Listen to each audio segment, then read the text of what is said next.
Hi and welcome to this review of a fantasy fiction book. This rather nice edition that I've got of Wolf Moon by Charles de Lint. It was a very fun fantasy which I thoroughly enjoyed. This is published in 1988, which is fairly early in de Lint's career. I think he first started publishing in the early 80s. It's a Signet fantasy, and the artwork is by Dean Morrissey, who's I don't know if he's well known, but he's done some amazing artwork for cover art and fantasy art in general. So Wolf Moon, as the cover and the title and the whole thing together might suggest, has got a werewolf in it.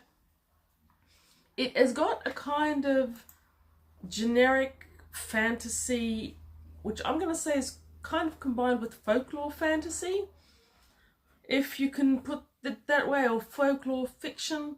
And that's very much what Charles de Lint is all about. In case you don't know Charles de Lint, if you like fantasy, you really should know Charles de Lint. He's written quite a lot of books. Magical realism, mythic fantasy, folklore is in lots of his books. There's often a music element, and he's one of the early ones who in the 80s started bringing the term urban fantasy into common knowledge. His urban fantasy ones are wonderful, but a lot of them like this are good standalones as well. So Wolf Moon takes place in your fairly standard, I guess, almost generic fantasy world. It's pre-industrial. There's a bit of magic, as in there's ware creatures, and there's various other creatures that aren't of the here and now every day. There's also a bit of magic. And we start this book with a wolf being hunted through a forest. And it's a great introduction. It really pulls you in from the get-go, and you become enmeshed in the story. So the wolf in question, you very swiftly learn, is actually a werewolf with red hair. I don't know that I've ever heard of a wolf with red hair, but here it is.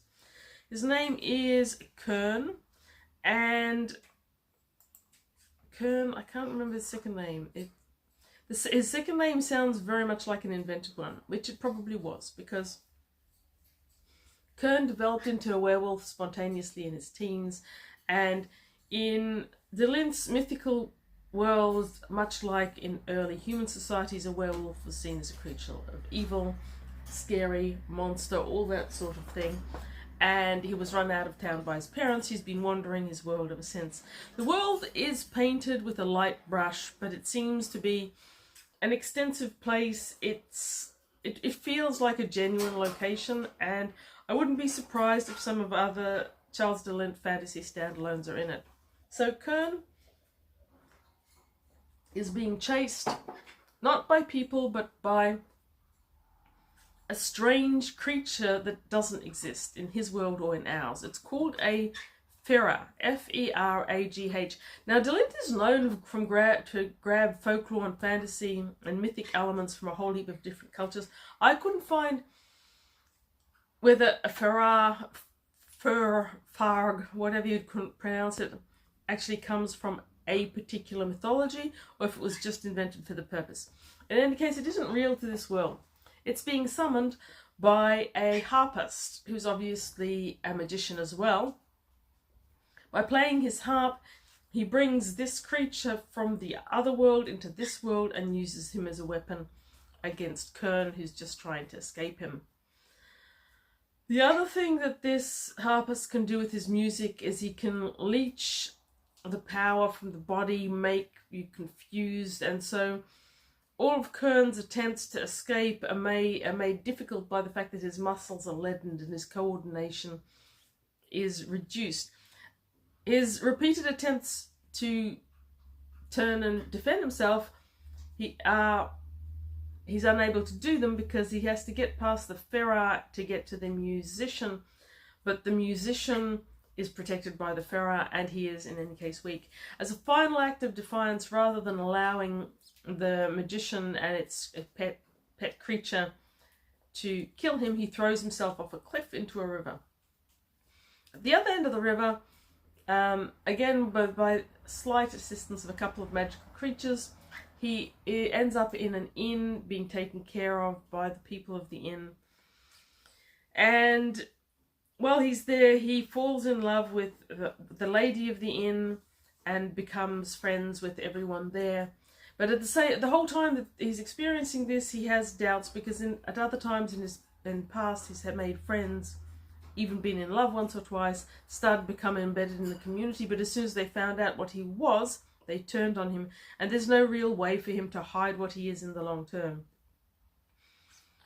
It's a delightful, I wouldn't call it cozy, but all of de Lint's fantasy tends to be reassuring in a way. You've got people who seem like real decent people with pluses and minuses, but overall they're good people, and you've got good people doing good things, and you've got the bad guys who do bad things. So you always know where you are in the Charles de Lint worlds.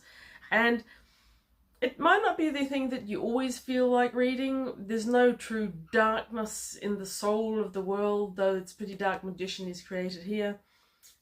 Overall, it's decent people and decent lifestyles. Kern is torn. He really is bonded with the people of the inn, and he wants to remain there, and he feels that they've accepted him, and he feels that that's where he wants to be.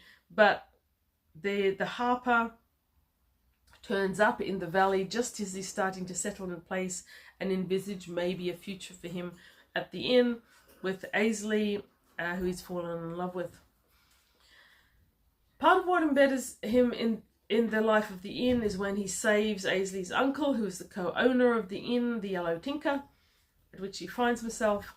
And the different characters and the different small events of day-to-day life make this a very interesting book, and it's fun to read. After a while, and after he's bonded to Aisley, then the whole inn group go to another inn where there's a musician playing, and it turns out that this musician is in fact the harper Tulloch, and we learn more about him. He's very much a magical harper. He's got a harp which early on Kern identifies as the source of his power that needs to be destroyed, and others identify it that way as well. He's described as using music as a magic to capture people's souls, and he somehow uses it also to identify Kern. And that's never really quite explained, because he's only seen Kern as a wolf before, and in the opening scenes it seems that he believes that Kern is an ordinary wolf and doesn't quite understand how he's not managed to hunt him down. I don't really know what to say. It's a fun fantasy. It has a happy ending. Kern is betrayed to his own mind by the people of the inn, but it's actually just the evil Tulloch working his magics on them and taking over their willpower. And eventually Kern decides that this is a place where he has to make his stand. He can't keep running forever. He's truly bonded with the people of the inn. He doesn't want to leave them to Tulloch to do horrible things to. And he goes back to try and save them. There's a big battle finale, which is pretty damn fine, I've got to say, including werewolves and ferregs, whatever ferregs are, and magicians, and acts of sudden bravery by ordinary people.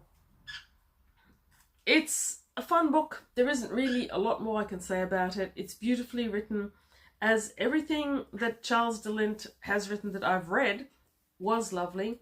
I think his style matured more as he grew. He was writing until just a couple of years ago. He very sadly lost his partner. I think it was actually this year. I think it was in June this year. And I don't believe that he's published anything new since she got sick. But, well, I hope he does write again one day. He has left us with a huge amount of really intricate, really interesting, really emotionally investable, I guess, stories. So I would thoroughly recommend Wolf Moon. It's got everything that you want from a pleasant fantasy. And I am very glad to have got my hands on it. This is a new de Lint to me. I've been trying to collect him for years. But as a Canadian author, a lot of his books don't seem to really make it to Australia. The only ones I get are normally ones I think that have been brought over by travellers and left here. So this is a new American library. Again, I don't see them here there very often.